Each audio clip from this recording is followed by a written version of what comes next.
Welcome to Never Ever Give Up Hope. Our world today is really different than it was a year ago. And there is absolutely no doubt that during these past few months, life has presented itself in a very particular way.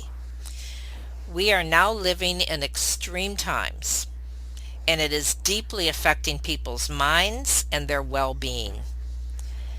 Today, with me, I have a guest who is going to share how we can handle the good and the not so good that is happening in our lives today. Have you ever felt like giving up, quitting, throwing in the towel? Welcome to Never Ever Give Up Hope featuring Carol Graham. She's an author, health coach, and motivational speaker.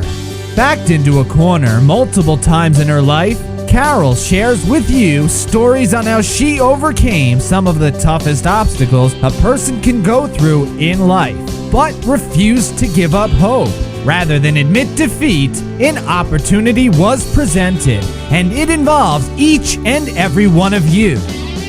Carol will feature spectacular guests who will share their messages of hope, encouragement, and their inspiration to prove why life's adversities only make you stronger. And now, welcoming the host of the show, here's Carol Graham.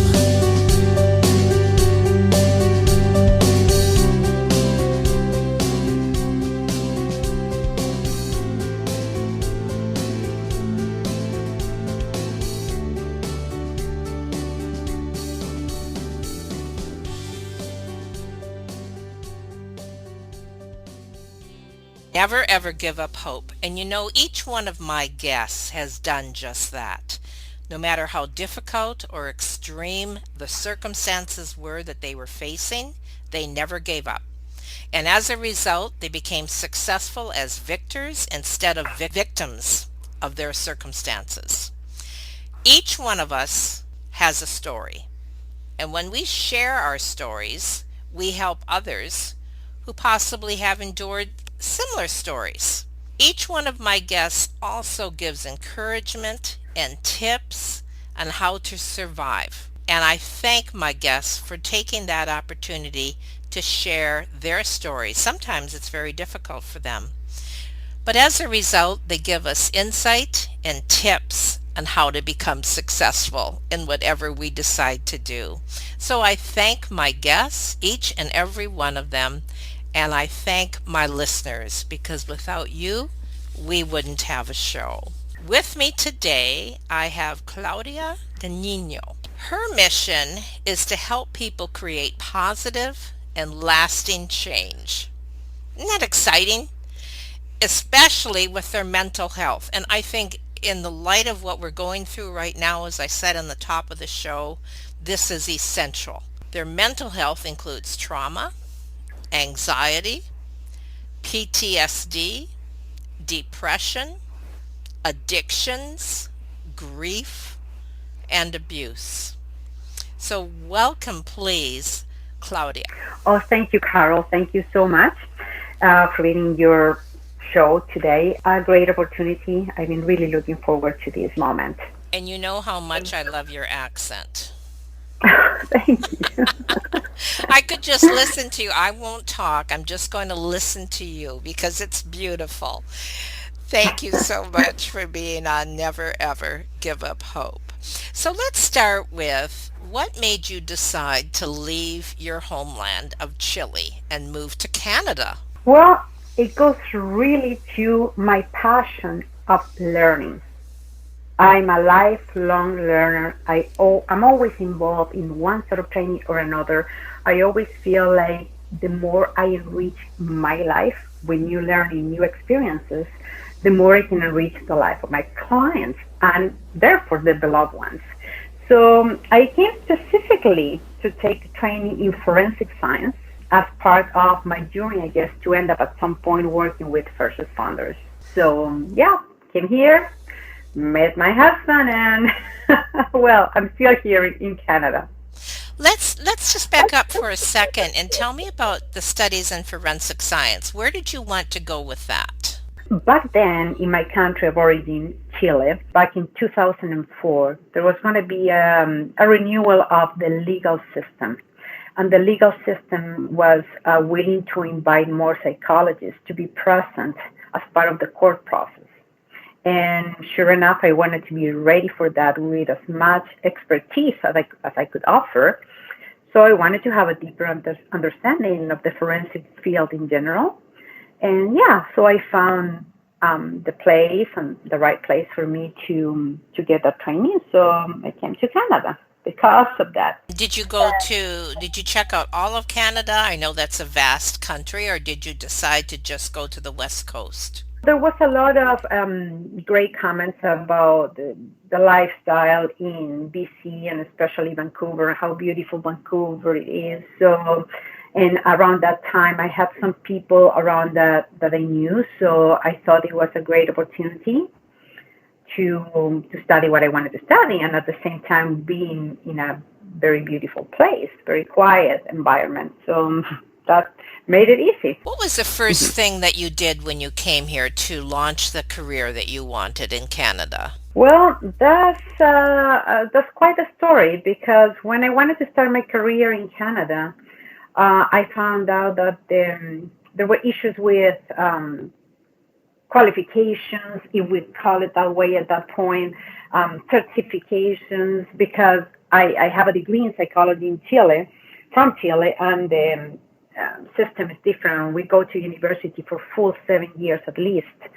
We don't have the bachelor's plus. So it was a little bit tricky trying to have all my studies recognized as such here, which is pretty much equivalent of a master's degree. And I was a little bit in the middle of nowhere. So I struggled significantly in order to actually get a job as what is called here clinical counselor. I know in other states of Canada I will be called psychologist, and in my country I was already psychologist. I had this permanent battle inside of me thinking I should not go back to school. I should not do anything else because I am already a psychologist. But the breaking point was when I thought to myself, okay, Claudia, where do you see yourself from now to 10 more years? Are you going to continue struggle thinking that are you already a psychologist and you shouldn't be doing this or that? Or you go back to school, finish a master's degree, because my motivation was being back working with people. So I thought, okay, I'm just going to go back to school. And from now to 10 years, I will say, okay, I had to be back in school for 3 or 4, and I've been working for 6. And that's what I did. Did you find any cultural differences that were really difficult when you came to Canada? Oh, so many, so many. I mean, from family environment, from social environment, everything is so different. And this is something that is very key because it actually improved my learning from the cultural perspective and how what we had set in our minds, what we at some point understand as the normal, everything else could be considered as this is wrong, this is not the way. And therefore, your body and your mind experience that as a negative environment. So I learned a lot. I gained a very rich understanding of the multicultural concepts when it comes to counseling. I can only imagine that that took some time as well to feeling comfortable. Oh yeah, it was a process, a very interesting process. But through this process, I also started to work with people who are deaf. And even though they were Canadians, yeah, I had learned a little bit of sign language in Chile, although I discovered that here in Canada, I mean, each country and sometimes each province or each town could have slightly differences in their, their language. And so I spent at least 5 years working with deaf people. Most of my coworkers were deaf, and they had their own culture. They grew up in Canada, but the way that they learn about life and how they relate to each other and their understanding of life is different than a regular hearing person. So that gave me, again, a new great opportunity to add to my understanding about the multicultural aspect of counseling. I think that might be partly your passion to help others. And I'd like you to expound a little bit on that because it's not only for those who are deaf, but I believe that you have a driving passion to help people. That's correct. I've been working actually in so many different fields. I've been working in addictions. I have worked with people with depression, post-traumatic stress disorder, first responders for sure, battered women support services, you name it. Because again, my passion goes mainly towards the fact that each one of us has that inner power. And once we learn how to use it, we can overcome whatever life is presenting. Having said that, we are going through very unique times right now when life has presented something completely unexpected for general population. And it's not that we are going to change what life will present, but the better equipped we are, the better we can respond to what life offers. So, what can we do as individuals, as groups, as a nation, as a world, as a community to endure, to understand, to overcome problems in our new world environment? One of the biggest challenges in these times is set for your mind. If your mind feels stable, you will be able to go through with whatever life is presenting. Now, having said that, I know that there has been a lot of people exposed to family members dying, friends, close ones, but it's still, for majority of people, once you have taken the steps as having said washing hands, wearing masks, staying social distance, and you know that you will go through some difficult times like having to isolate, stability of the mind that will set everything else. Some tips for that, something that I call mental flossing. You know, we have the general understanding that if you brush your teeth on a regular basis, you can avoid cavities. But how often do we take care of our mind? So some techniques, Right. some techniques that can easily help you with that is some breathing techniques. There is amazing information from the aspect of the neuropsychology, how proper breathing techniques, as simple as they can be. If you engage into an image that at some level inspires you, if you connect to it on a regular basis, you can actually learn to target feelings that will benefit your mind and your body. All those type of things actually are connected to the power of your mind. Whatever your mind presents to your brain will go as you wish. And how are you saying that this relates to our current situation? Because as I mentioned at the beginning, specifically these times are going to challenge the mind. Once you have taken all the technicalities, you have considered the technicalities about how to take care of yourself. If you are in quarantine, if you can't see your relatives, if you're permanently concerned, those are valuable feelings, are expected as humans. But then if you go beyond that and you try to keep your mind in as much harmony as possible, that is one of the biggest things that you can do at these specific times. So, Carol, something crucial that I would like to mention to your audience today is the fear factor, I call it that way. When we are in constant fear of anything, from I'm going to have a panic attack, or I'm afraid of depression, or I'm afraid of dying, or I'm afraid of you name it, what we are doing is really exacerbating a thought, materializing a thought. I usually tell my clients, I have given this example. I have said, have you ever seen this inflatable device that looks like a huge noodle with arms? In Canada, it's called the Tube Man. And sometimes you see it at car sales places, and it just moves from side to side. It looks like a huge giant.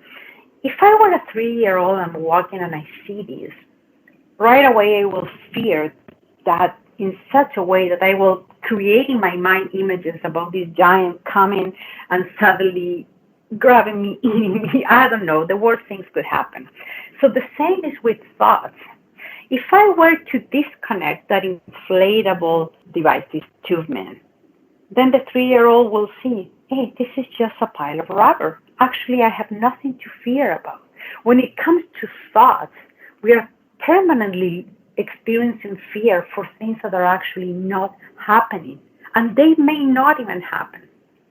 So, if we are in this constant fear of thoughts, we are just losing any possible power to overcome what's happening. So, at the end of the day, that thought is just a thought. It's just a pile of rubber on the floor that means nothing unless you use them on on your benefit and you create the most beautiful thoughts that will create the most beautiful chemistry in your body. And that plays completely on your favor. Very good illustration. I really appreciate that. Wonderful analogy. What would you recommend that people can do to change their state of mind from a negative to a positive one? Because there's so much negativity around everyone right now. And the ones who have experienced loss in particular, as you has mentioned, or fear. I will say that noticing or what I call really body awareness. Your body is permanently sending messages to your brain.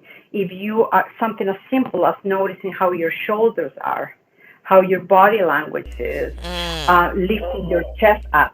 I usually trick my clients telling them, open your arms, move your chest up to the sky, like if you're saying thank you, and think about something super, super sad.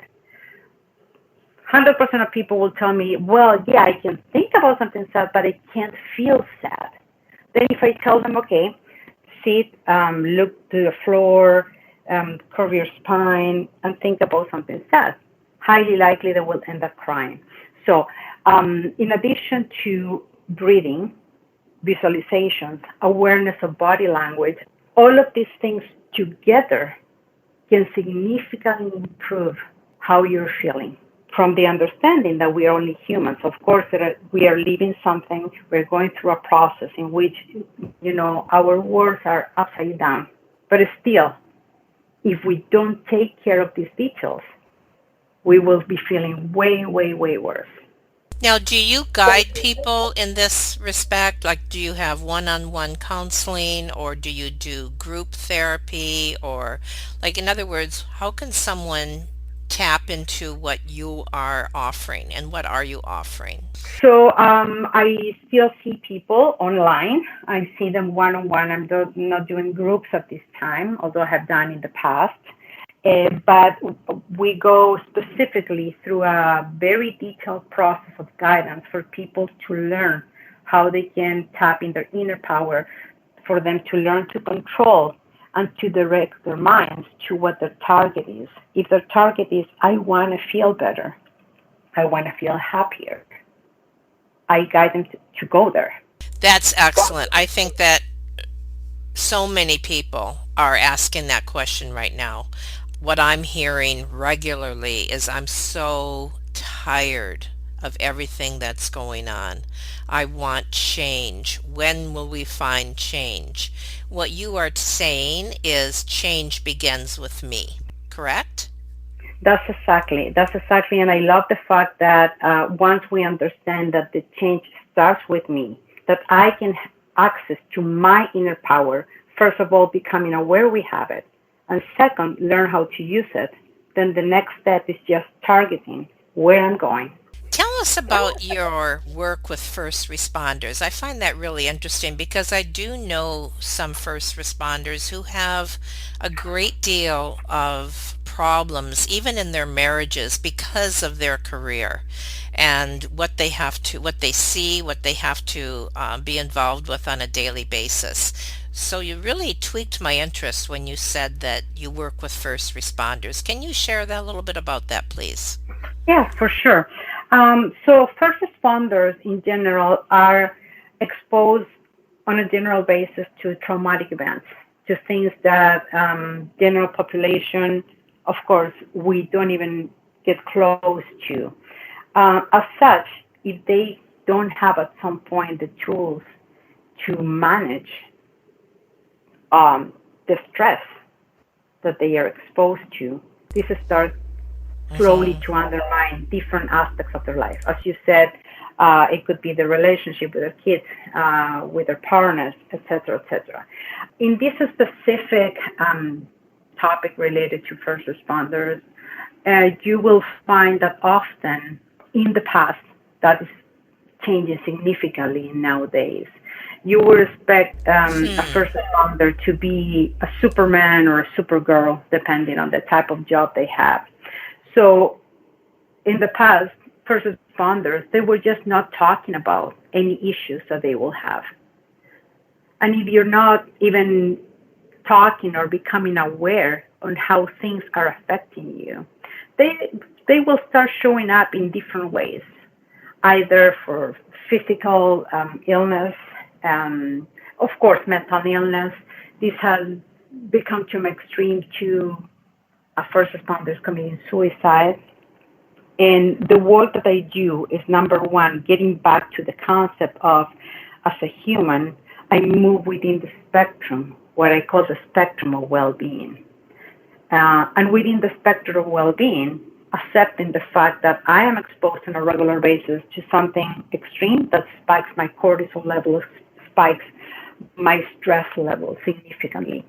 If I take care of this, if I define what my target is, what is my goal when I decided to work as a first responder. My goal is to help to save lives. If I keep that frame of mind, that's going to be the most meaningful part of it. If I reinforce that part, I'm not here necessarily to become a hero, but to do the very best I can. Then once you have created a different frame of mind, people will tend to respond to that more than to the things that may not work perfect. Then they must come become better at their jobs as well. Well, they become better in so many different aspects, Yes, actually, yes. as parents, as partners, as friends, because they are able to be more present in their lives.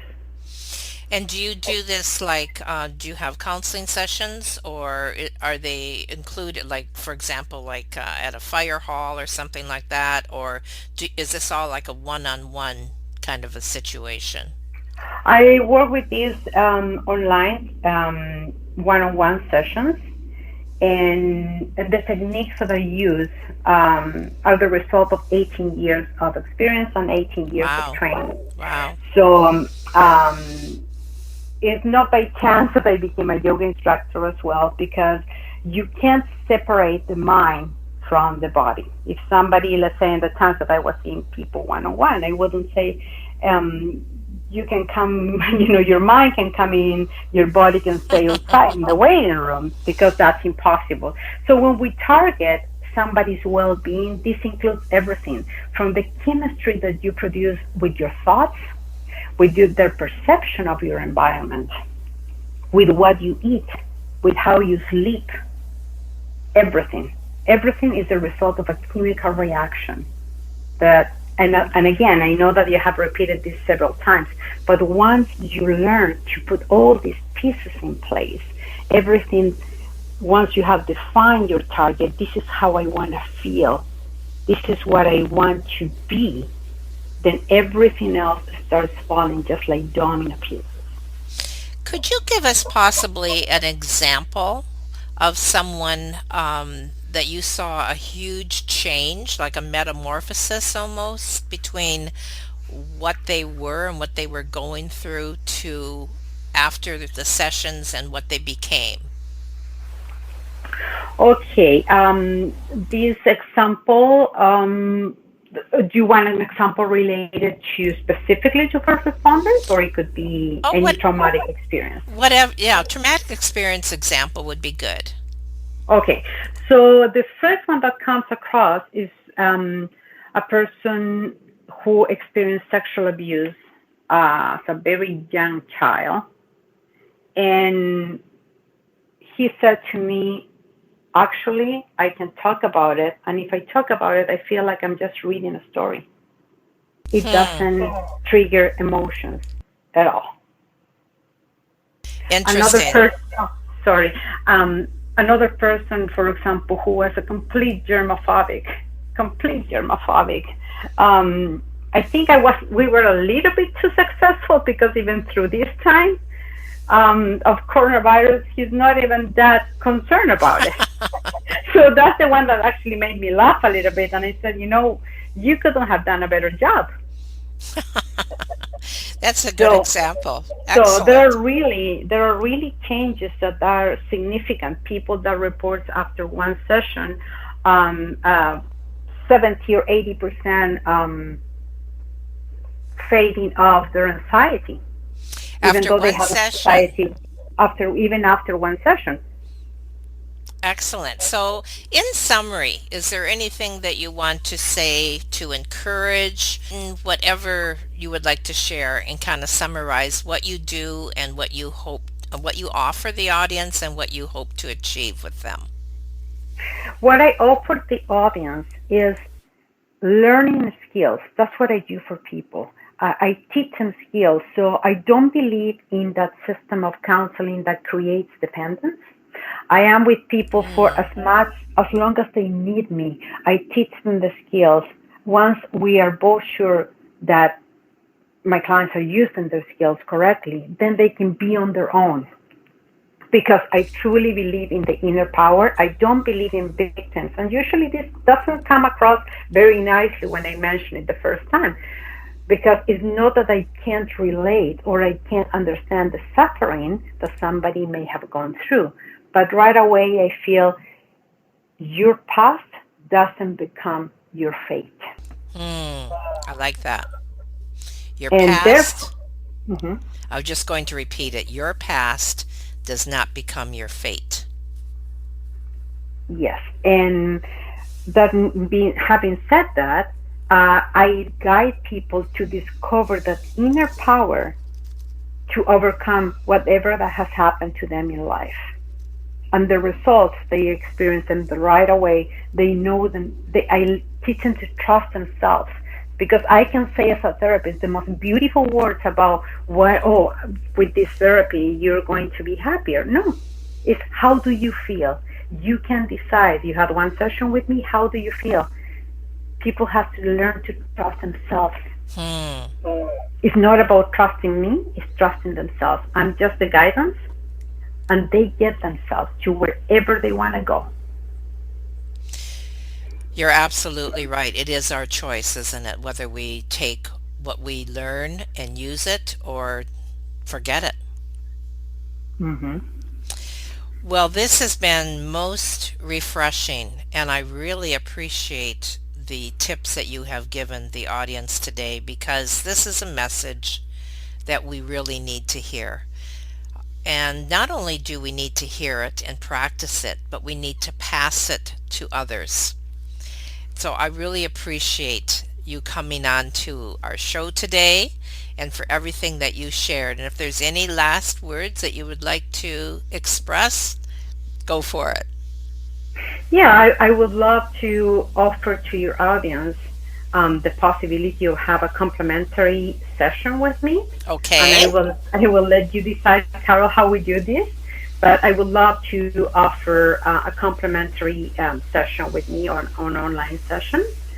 So, All as I right. So said, sure, that's an excellent idea. What we'll do is on the web page after the show notes are up, then people can tap into that. And if they're interested in that, you can put a link on there and they can be directly connected with you. So that definitely is something that we can do for you. And I'm sure that my audience would be most appreciative. mm, So thank you again for being on Never Ever Give Up Hope. I look forward to getting positive feedback. Please, if this has been an encouragement to you today in any way, let us know. We need your feedback and we appreciate it. And in this time in particular, we need to uphold and encourage one another. So thank you again for being on Never Ever Give Up Hope. Thank you for listening to Never Ever Give Up Hope, featuring Carol Graham. Did you know that most people succeed because they are determined to? Quitting was never an option. Carol loves your comments and will respond to each one. So please subscribe and review this podcast. A rating of 5 stars would be outstanding and appreciated. Remember, if you are still here, there is always hope.